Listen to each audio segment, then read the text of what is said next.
that was a big problem that I heard about. Yeah, I fixed it. But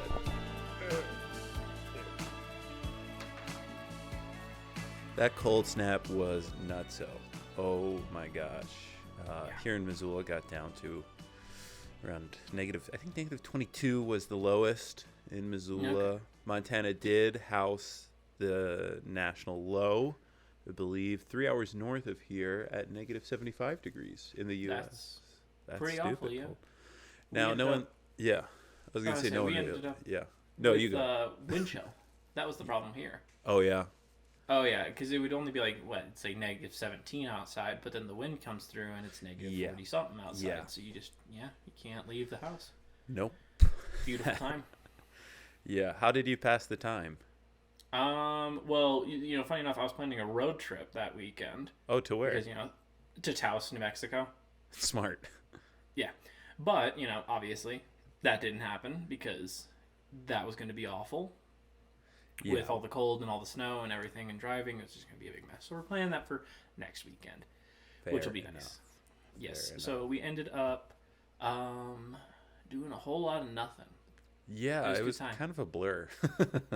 Yeah. Watched a lot of been on a big Tollywood movie kick. What was that? Tollywood? Tollywood. What's that? Bollywood? Yeah. This is just a different region in India that makes a ton of movies as well. Cool. What's an example of one of their films? I mean, the great hit from Netflix, Triple R, RRR. RRR. It won. Yeah, did you see that one? No, I missed it, I guess. Oh, please go watch it. It is a 3-hour-long epic of just some of the most fun movie I've seen in such a long time. It even won the Grammy for Best Original Song, I think, last year. Whoa. Yeah. So we'd love to see it. Yeah. So love that. Yeah, been watching a lot of Indian movies. Then after the fact, started another one called Bahubali, which is by the same director as Triple R. So I love these action movies from India. Yeah. They are just so much fun to watch. Do you ever order Indian food while you watch it? We did, yes, actually. That rocks. Yeah, we sat there. Well, we had a list of movies on Netflix, and we were just like, what are we gonna watch? And we're sitting there with Indian food in our house, and we're like, we should watch the Indian movies then and eat Indian food and just have a day. Yeah, fair enough. Enough. All right. Yeah. What'd you get to? No, go for it. Bless you in advance. Thanks.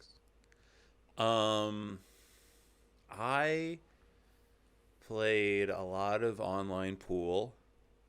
Mm-hmm. And watched The Sopranos.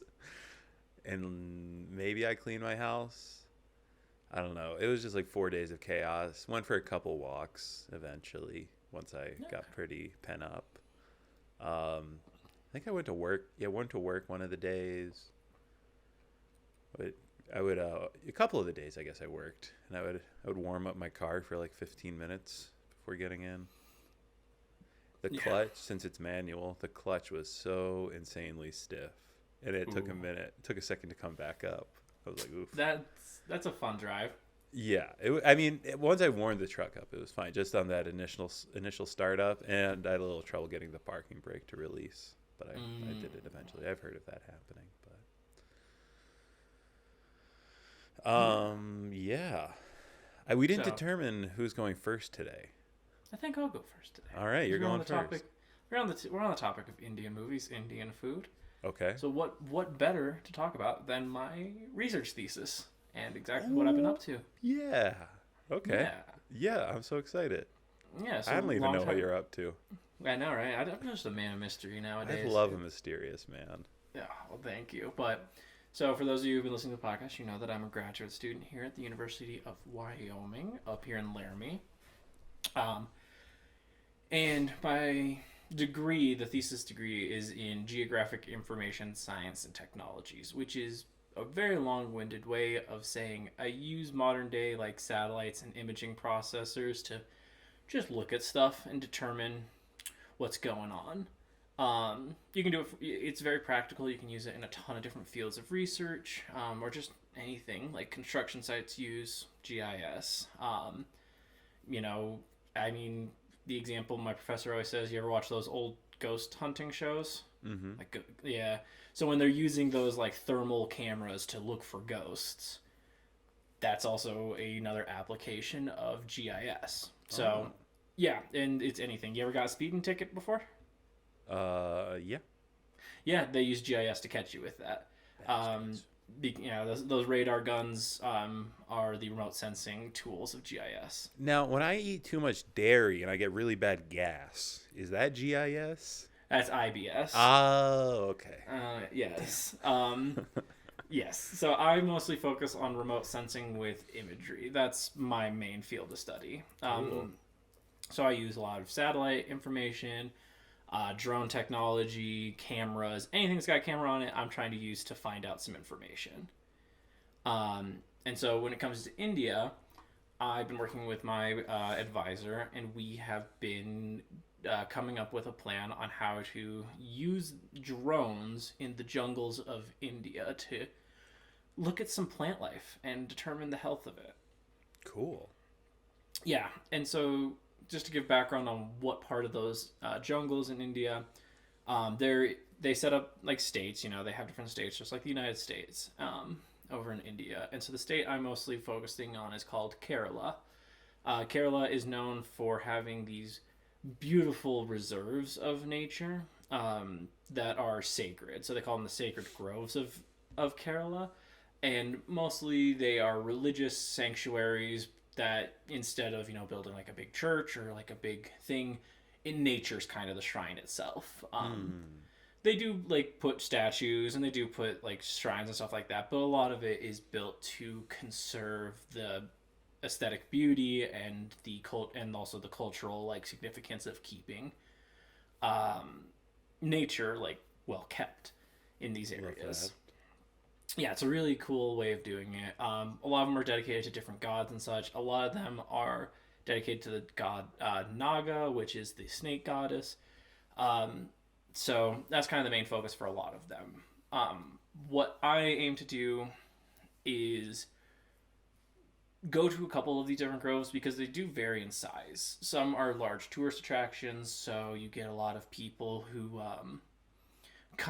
it's like a pilgrimage almost to go to these things, or it's a great tourist trap for people who want to go over to the and get enlightened into India, as some more well-off people do. Worked out for the Beatles. It did. I mean, hey, I like Sgt. Pepper's. That's my favorite Beatles album, and that is the one after India, isn't it? Or is it Magical Mystery Tour with... I forget. Nah. Is Sgt. Pepper... That's an album? Yeah, Sgt. Pepper's Lonely Hearts Club Band. That's true. Great album. That's my favorite album. Yeah, I think mine's Abbey Road. That's a lot of people's. It's a good album. But yeah, it's it's hard to imagine that. That's a John Lennon song. What? Imagine. All right, let's just move on. Okay, Magical Mystery Tour came after Sgt. Pepper's Lonely Hearts Club Band in the same year, which is what confused me. Okay, I love the Beatles. Okay, let's move on. Let's move on. Who doesn't like the Beatles? But all right, well, let's talk about your geoimaging there, Ringo. Okay, Paul. So yeah, we the goal is to go there because there's different sizes. There are the big touristy ones that I kind of mentioned that staff people. It's like kind of like a economic hub as well as a cultural significantly spot, but they're big and they build parking lots and they build like walking paths for more people to go in, and then you have impacts on the nature in that kind of way. When you build, you impact the environment around you.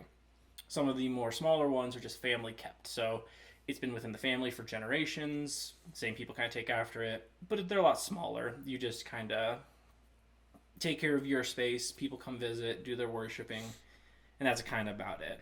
And then unfortunately, one of the trends that is happening, and it is a concerning trend, is there are abandonment issues with the sacred grove. So whether that be family dies off and has no one to take care of it after that fact, people who said that they were going to take care of it end up finding more economically viable like means to live. They move out of those areas. They go to different countries. They go to different places in India, whatever that reason might be. They're kind of leaving the sacred groves, and they're not having any heirs to the sacred groves, so they're kind of getting abandoned. And then with that abandonment, they just kind of get swallowed up by the nature surrounding them. So you have kind of like that's like the big three categories of the groves. Is you have giant ones, small ones, abandoned ones. Okay. But they're super important because they're preserved for their environmental, like their habitats. You know, people like sit there and they say, well, this is great habitat for these animals. This is great habitat for these plants and stuff. They want to preserve them, kind of like a nature reserve. Problem is, they are kind of hard to define in like a sense of having a border for some of them, especially the smaller ones and the abandoned ones, because they're just surrounded by jungle as is anyways. And the size of these things can vary. Like, I mean, one could be the size of just like a small office like space, like a cubicle space, or they could be, you know, hundreds of acres big. And within them, I mean, you'll see all types of fauna and wildlife. You'll see birds, snakes, elephants. Everything uses them, so they're pretty important for the idea of animals and plant life. But because you're not really like supposed to go in and like mess around with the wildlife or mess with the plant life, because obviously it's like a religious sanctuary. It's kind of taboo to do such a thing. Sacred grounds and whatnot. Exactly, it's sacred grounds, and so you don't want to go in there and, you know, oh, we think that there might be an invasive plant in there. Let's go, you know, walk inside, cut down some plants and stuff without knowing that for certain. Or just like, how is the health of the grove in general? That's like kind of questions that have been popping up now. And so what my thesis is aiming to do is to take drone technology or satellite imagery, go in, see what I can see, determine whether or not, hey, this grove's really healthy and it's doing very well for itself. Or, hey, there's invasive plants in here. Or, hey, there's like a fungal infection in a lot of these plants and that's going to spread. So, and then going and talking to the caretakers themselves and asking them a lot of questions, not only on the ecological side, but also in the sense of the cultural impact of their groves and what it means to them too. Because I think that it's not only just an amazing piece of environmental like preserve, but a cultural thing too, which I love the idea of bridging culture and the environment together quite a bit. So that's kind of like the big gist of it. Still have got to plan out a bunch of stuff and still have to get to India, but we're in the works. Nice. Yeah. How did you get interested in? Let's just start with the major. How did you get interested? And that would be geo mapping. Yeah, so it's GIS is how you kind of just say GIS. Got it. Yeah. GIS. How did you get interested in GIS? Is it something you wanted to do for a long time, or did you get to school and it was like, ooh, la la? Kind of got to school with it. So my undergraduate degree is in rangeland ecology, watershed management, environment, natural resources. Sick. So University of Wyoming just loves having the longest degree titles for pretty like bare bones stuff. So I mostly focus on the environment and a lot of the sociology associated with that with my environment natural resources degree. And the rangeland ecology watershed management is just like the type of environment I'm most interested in, which is rangelands and watersheds. That's really cool. Yeah. So I say kind of like a focus in. GIS came out about because I took one class, which was environmental policies of India, with a certain professor. His name is Dr. Ramesh Sivanpalli. Great guy, awesome guy. He's actually from the state next door to Kerala. Okay. Which is near kind of the Tamil area. And he was talking and we were talking, and I thought these sacred groves when I was taking that class was like the coolest topic I had learned in college, and by far one of the best courses I took. And so I was talking to him. I was like, damn, like this class rocked. Like I really liked this and stuff. He's like, oh, you like this stuff? And he's like, so he asked me like, what's my undergrad? Because a lot of people just take the environmental India class because it's just a cool class to take. I told him my undergrad, and he's like, oh, so you actually have like a background in this stuff. I'm like, I do. And he's like, oh, that's really good. Have you ever thought about doing grad school? No, but this was at a point where I had like no plans after college. Mm-hmm. He's like, well, think about grad school. University has just started a master's thesis program with GIS. And we're just looking for students. We're taking people and we're letting them kind of run wild with what kind of thesis they want to work on. Nice. Yeah, and so I was like, well, could I? And I was like, okay, that sounds cool. I'll do that. Started working in university full time, so that way I could just earn this degree, stuff like that, staying here in Laramie and such. Mm-hmm. I initially was going to do stuff about prairie dogs in Wyoming because I kind of wanted to keep it local and be able to kind of see how I liked it. Sure. That whole thesis fell through because the guy we were working on just kind of vanished. He was a ranch manager. He manages a lot of property, so we think that kind of maybe just got a little busy. It's probably the prairie dogs. The prairie dogs got him for talking mad smack. I do think so that's why we kind of back off that project because I was starting to get like little letters in the mail, just with paw prints on them. So tires are slashed. Scared. You're starting to catch a vibe. Yeah, it's like better to be safe. There's a lot of holes in my yard. I don't know where they came from. Yeah. And then so 1 6-foot hole for you. So classic prairie dog move. It just says R.I.P. Yeah. And then it says prairie dog right after the fact. So I think it might be them, but I'm not 100%. Yeah, we should probably drop the subject. Yeah. But unfortunately, just couldn't get in contact with that individual. So I'm sitting there going like, well, I kind of wasted a whole semester getting a lot of data for this plot of land that I can't really work with someone on because I can't talk to them. I can't get a hold of them. I don't know what to do with this data. And so my advisor, who ended up becoming Dr. Ramesh, who was that professor I talked about earlier, he's now my advisor. He's like, oh, well, do you want to go to India? I was like, I'm going to be honest with you.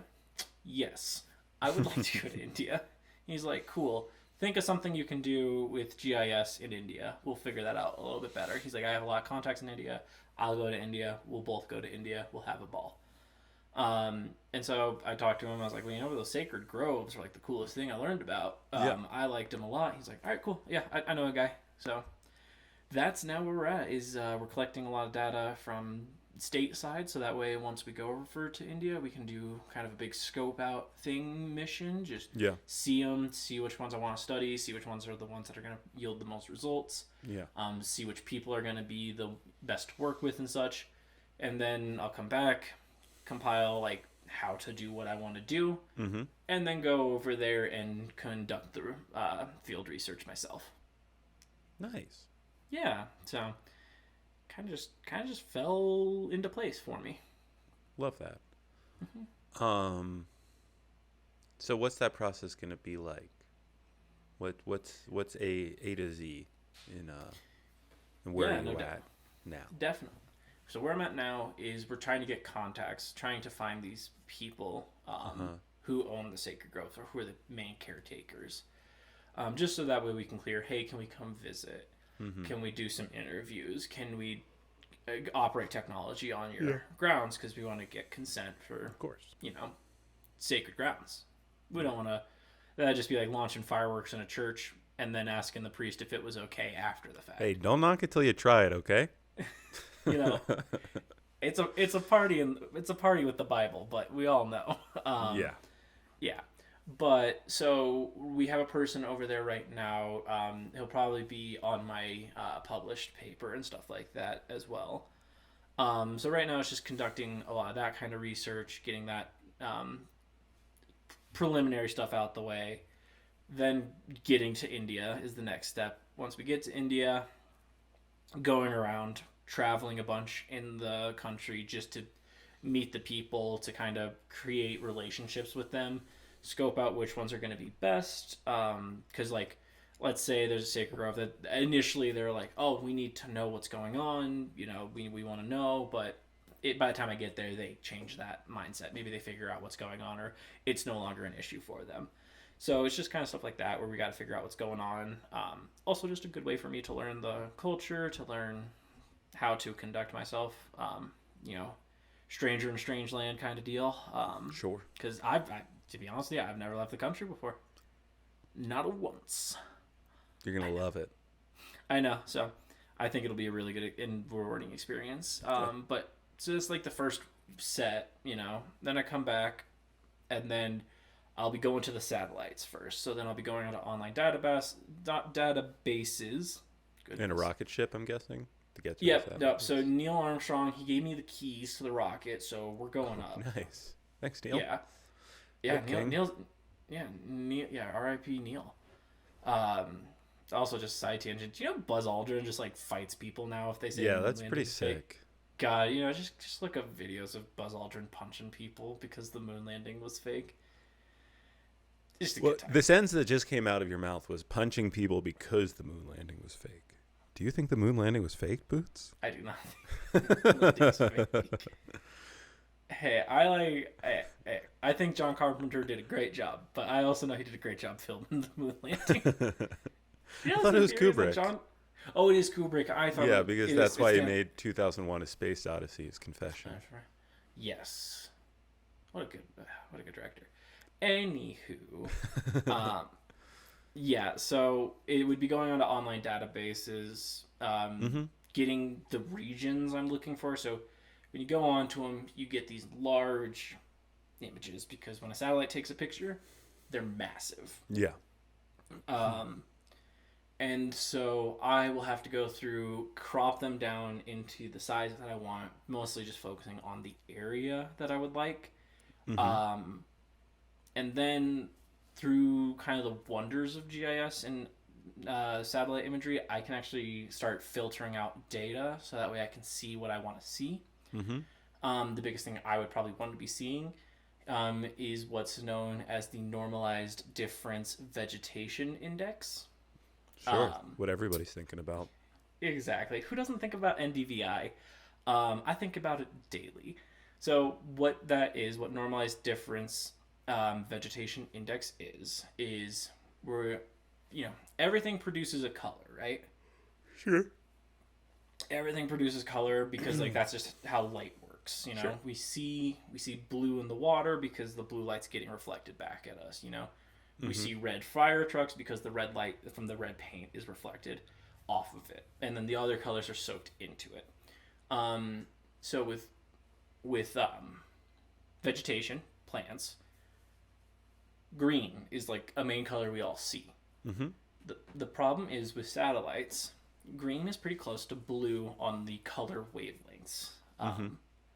So it creates kind of funky images, and it doesn't yield the best data for what we wanted to look for, because we know a green plant is a healthy plant. So one of the wavelengths of color that plants give off that we can't see with the human eye is near infrared. Okay. So we can't see that. It's not part of the color spectrum in our eyes. But plants are still kicking that back out. And that near infrared does not get interfered with by cloud. It does get interfered by clouds because they just cover it. But the sky, the blue sky and things around it, doesn't mess with the infrared as much.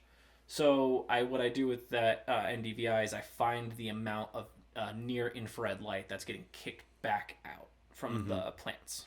And that's actually one of the main ways we actually can look at plant health for large groups of plants. So if I'm going in and I'm checking on the individual like house plant in my room right now, I can just visually see if it's doing good or not. But if I want to go to an entire farm field to see if the entire farm field's doing good, you would use this NDVI because it would allow me to see a lot more in a lot smaller amount of time. Cool. So basically just checking in on that. Once I get that information, I go back to India with some drones and some drone certifications, because it's always every country's different with that kind of stuff. So you've got to be making sure you're within the law. Going over there, taking those drones, with those areas that I found for maybe unhealthy or the super healthy ones, depending on which way I want to look at my research, Right. taking some photos, compiling that, and showing the people this is why it's healthy, this is why it's unhealthy, and using visual aid to kind of help them with that as well. Very cool. Yeah, so that's kind of like the big rundown with some jargon thrown in there just to make me sound smarter. Boots, you're a very smart man. Oh, thank you. Yeah. Have you gotten any flight time behind you yet? Just some training flights with drone.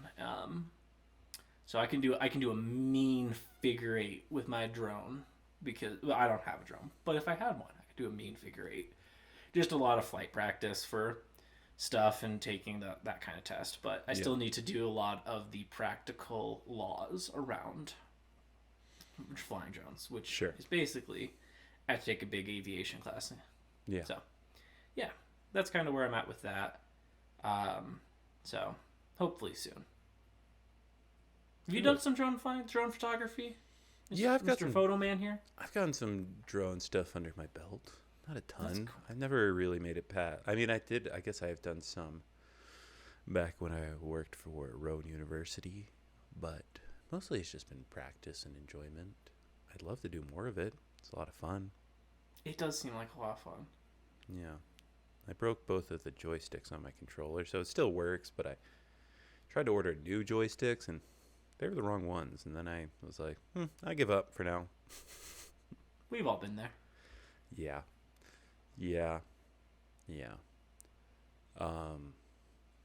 Cool. Yeah. Cool. So what's your timeline? My timeline. So I'm doing this incredibly slow. Nice. Yeah. So I'll probably be done with the thesis here, hopefully in the next 2 years. Okay. That's the goal. Normally it's a 2-year program. I've kind of stretched out to a 4-year program for myself. Sweet. But that's just how it be, baby.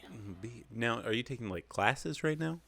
Yes, I take classes. So on top of doing this thesis and developing it and hopefully then acting upon it, I still have to take a lot of classes in order to have the proper background for that. And that ranges from a ton of different material, whether that be learning how to use the satellite imagery better. Right now I'm taking a coding class, so once I get all that information, I can actually like create products with it.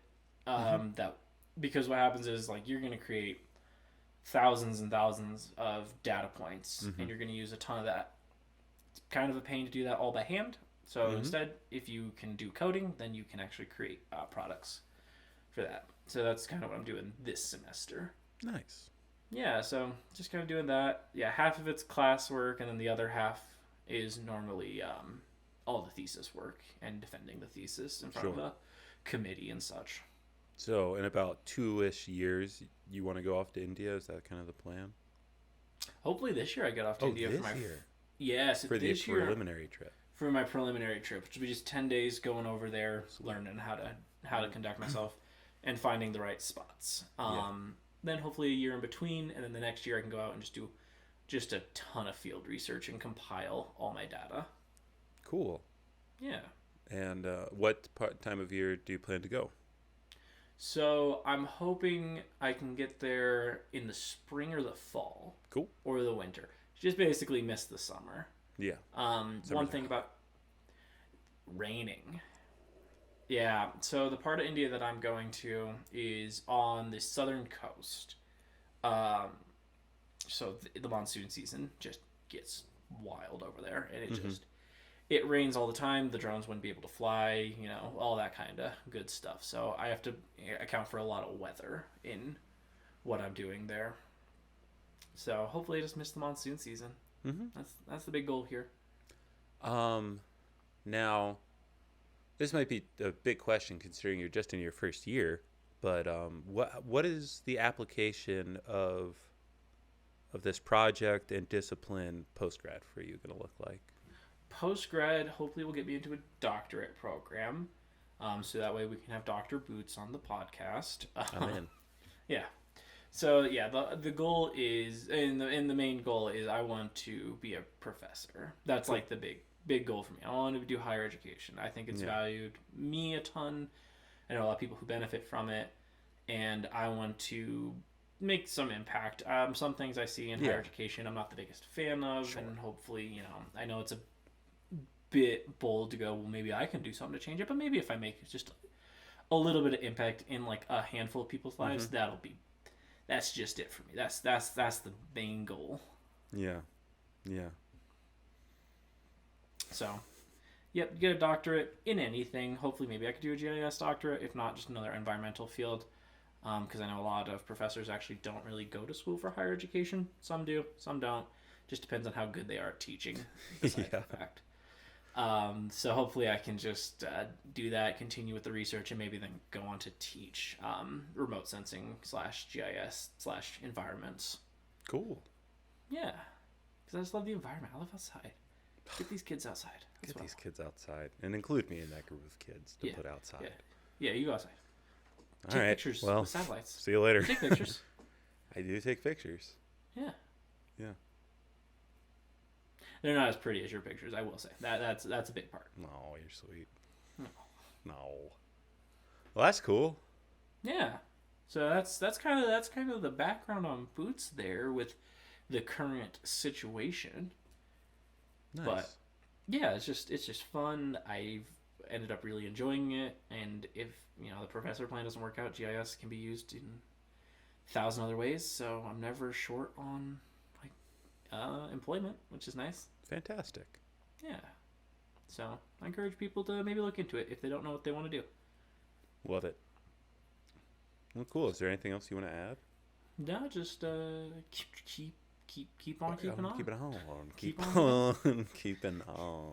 Yeah, but no. So thank you for listening to me kind of nerd out about my thesis and my projects. I did want to say you're kind of a big nerd. That's the am one big takeaway I got out of this is you're a gigantic I need my glasses nerd. so I'm a big nerd, Yeah. Hey, that makes two of us, huh? Hey, there he is. I'm just busting your balls. Well, not like we have 3 episodes about just Star Wars, a couple hours of Star Wars talking. Not big nerds. Yeah, we just Star Wars and science, you know us. Yeah. Well, sweet. Well, thank you for listening to this episode of Made for Walking. I've been Boots. Y'all keep on keeping on. Yeah, let's just keep recording. Let's not stop. Choo choo.